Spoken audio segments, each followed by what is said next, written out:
خطواتي. كل خطوة جديدة في حياتنا هي مغامرة جديدة، مغامرة بنتعلم منها.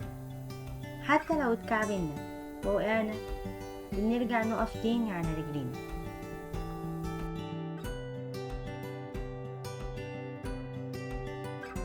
أهلا بيكم في حلقة جديدة من بودكاست خطواتي.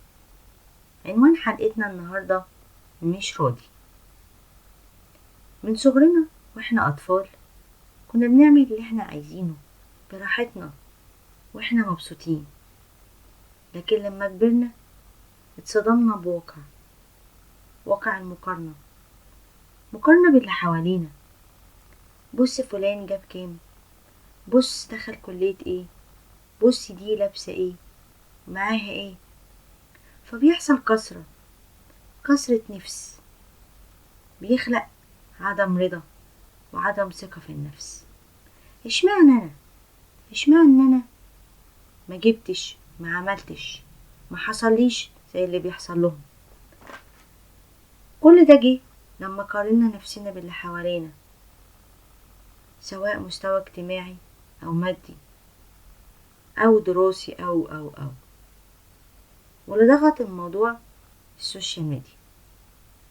الناس بقت لما بتعمل حاجة بتحطها، فانا اتضايق، بص ده جاب ايه، بص ده راح فين وسافر فين.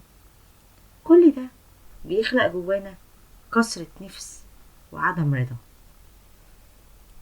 كان في شاب من أسرة بسيطة، كان في الكلية اتصاحب على الشلة دي معظمهم من الطبقات العالية، فطبعا اتأثر بعيشتهم وبحياتهم، خاصة ان هو جاي من طبقة بسيطة شوية. فكان كل دماغه وهدفه انه يعيش زيهم، يعيش عيشتهم. فاشتغل وحوش فلوس وعمل اسم لنفسه، ويوم ما فكر في الارتباط فكر يتجوز من الطبقة العالية عشان خلاص بقى يبقى زيهم. وفعلا اتقدم لبنت واتجوزها. يوم الفرح ده كان يوم غريب، كان في فرق كبير قوي واضح بين العيلتين. عيلة العروسة من الطبقات الأرستقراطية، عامل زي الأميرات، الناس اللي هما بنشوفهم في التلفزيون. أما عيلة العريس فهي طبقة بسيطة جدا زينا. فكان الفرق غريب وواضح. الحياة مشيت وكانت الدنيا كويسة لغاية ما ابتدت المشاكل مع أول طفل. الزوجة ابتدت تتعب، تهمل شوية في نفسها كأي أم لسه عندها بيبي. لكن كان دور الزوج هنا أو الشاب اللي احنا بنحكي قصته كان دايما بينتقد شكلها، بينتقد مظهرها وإهمالها في نفسها. فالموضوع زود عندها الاكتئاب والحزن وعمل مشاكل كتير وفجوة بتكبر كل يوم. لكن كان هو كل تركيزه بدل ما يساعد مراته ويشيل معاها، ابتدى يركز اكتر في المظهر الاجتماعي. احنا هندخل ولادنا مدارس ايه، احنا هنجيب عربية ايه، احنا هندخلهم نادي ايه، هنسافر فين في الويك اند. المهم يبقى باين ان هو بقى من ذو الطبقات العالية. الموضوع استمر والمشاكل كترت وزادت، حصل انفصال. لكن الشاب ده على الرغم من كل المظاهر اللي بحكي لكم عليها هو مش حاسس بعدم رضا، لانه عنده من جوه عدم ثقة بنفسه، لان هو مهما عمل هو مش عارف يوصل للطبقات دي. عارفين ليه هو عنده مشكلة؟ عشان هو شايف ان القرارات اللي عملها دي كانت مفروض تطلعه في الطبقة العالية، لكن ما حصلش، لانه كل يوم الموضوع متطلب اكتر وعايز حاجات اكتر، وحياته زي ما انتوا شايفين انهارت، بعد عن مراته واولاده. بسبب المشاكل والفجوات اللي حصلت.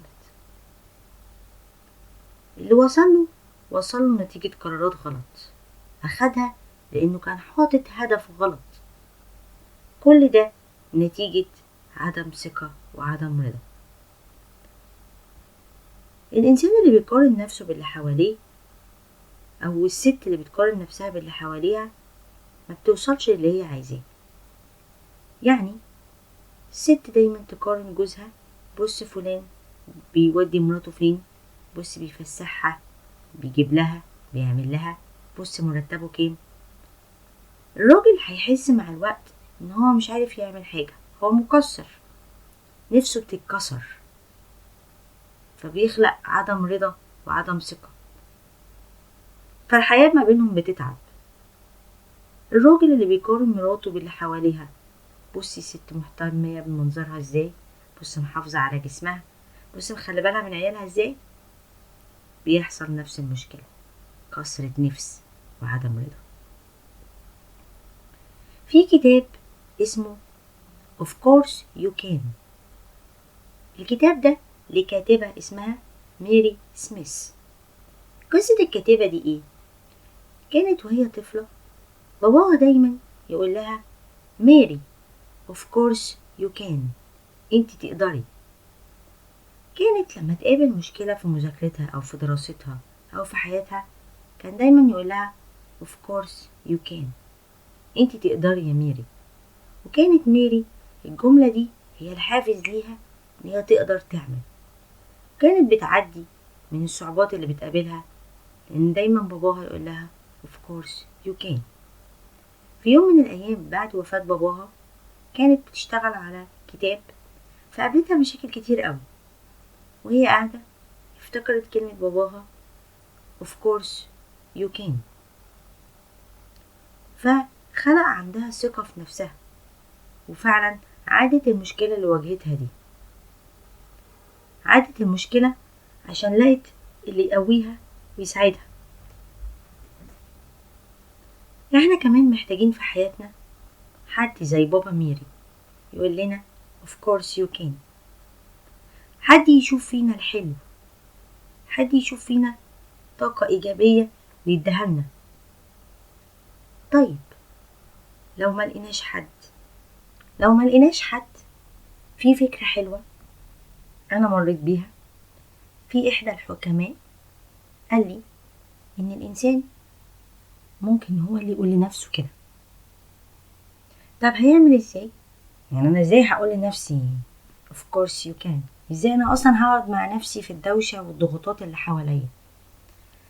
هنعمل حاجة، هناخد يوم في الأسبوع 10 دقايق بالظبط، ربع ساعة، هنقعد في مكان هادي، هنبتدي نفصل شوية في المكان ده، مفيش دوشة، هنبتدي نركز مع صوت ضربات قلبنا. أيوة، ضربات قلبنا، نبتدي نركز معاه، نغمض عينينا، نحاول نسمع ضربات قلبنا تك تك. واحدة واحدة هتلاقي نفسك هديت، الدوشة اللي في دماغك فصلت.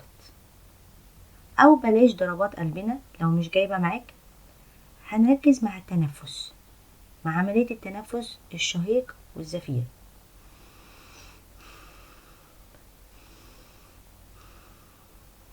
ده هيخلينا نفصل عن الدوشة اللي جوانا.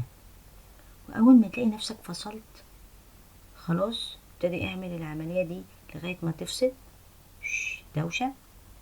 هتبتدي توقف نفسك قدامها وتقول لها انتي تقدري. طب انا اقدر ازاي؟ اسألها، شوفي انتي عملتي ايه من ساعة ما اتولدتي لغاية اللحظة دي. عديتي بمشاكل كتيرة، وقعتي كتير، بس رجعتي تقفي تاني على رجليكي.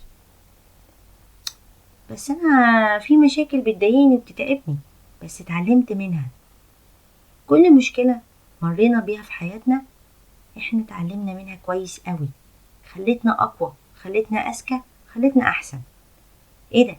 يعني انتي تقدري؟ ايوه ايوه يا نفسي، انتي تقدري تقفي تاني على رجليكي. اوعي تشكي في نفسك، اوعي تقلي من نفسك ولا تقلي من امكانياتك. هنعدي من أي مشكلة تقابلنا. خلي عندك ثقة في نفسك وراضية عن نفسك عشان تشتغلي أكتر على نفسك، لأن يوم ما يبقى عندك ثقة في نفسك هتبقي أحسن من أي حد موجود حواليكي. خلي عندك ثقة ورضا، انت ليك دور في الحياة، انت راضي، انت واثق.